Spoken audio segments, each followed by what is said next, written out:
प्रधानमंत्री नरेंद्र मोदी का संबोधन चल रहा है। इकोनॉमी में इसका स्थान है। साथियों, आप भली भांति जानते हैं हमने टैक्स रिफॉर्म्स किए हैं।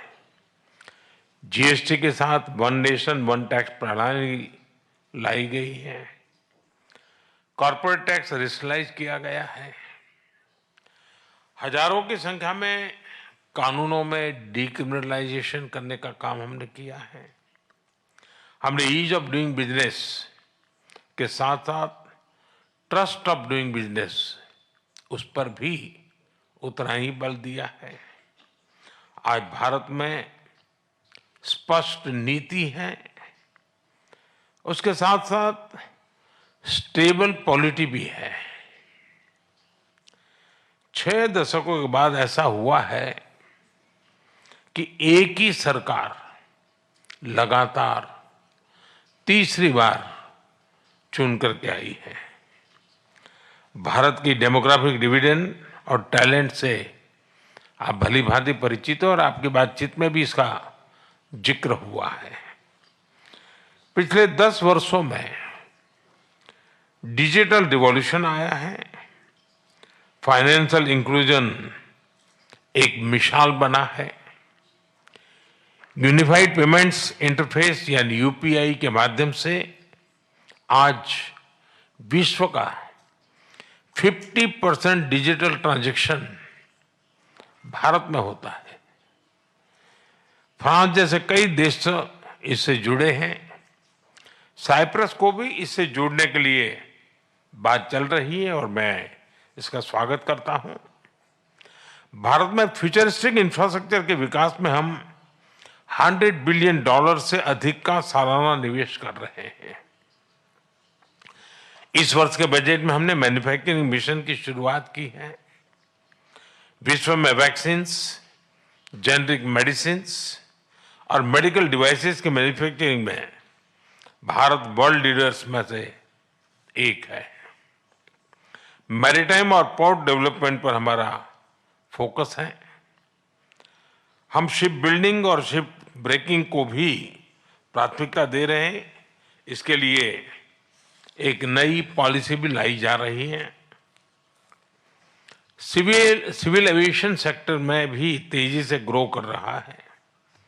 भारतीय कंपनियों ने 1000 से ज्यादा एयरक्राफ्ट्स उसका नया ऑर्डर दिया है। इनोवेशन भारत की आर्थिक शक्ति का मजबूत स्तंभ बना है। हमारे 1 लाख से ज्यादा स्टार्टअप्स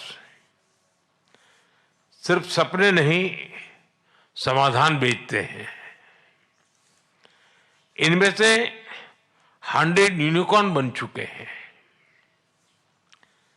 भारत इकोनॉमी और इकोलॉजी के बैलेंस में विश्वास करता है और उस पर हम प्रतिबद्ध हैं। एक क्लीन और ग्रीन फ्यूचर का रास्ता बना रहा है। 2030 तक हम 500 गीगावाट रिन्यूएबल एनर्जी के टारगेट को और बहुत तेजी से आगे बढ़ रहे हैं। ग्रीन शिपिंग के विकास और 2030 तक रेलवे को 100% कार्बन न्यूट्रल बनाने को और तेजी से काम कर रहे हैं। AI mission, quantum mission, semiconductor mission, critical mineral mission, nuclear power mission हमारी ग्रोथ इंजन के नए इंजन बन रहे हैं। मुझे जानकर खुशी है कि साइप्रस की स्टॉक एक्सचेंज और एनएसई ने मेरे होम स्टेट गुजरात में गिफ्ट सिटी में सहयोग पर सहमति बनाई है। साइप्रस एक प्रसिद्ध टूरिस्ट डेस्टिनेशन है। भारत में भी हम डेस्टिनेशन डेवलपमेंट और मैनेजमेंट पर बल दे रहे हैं।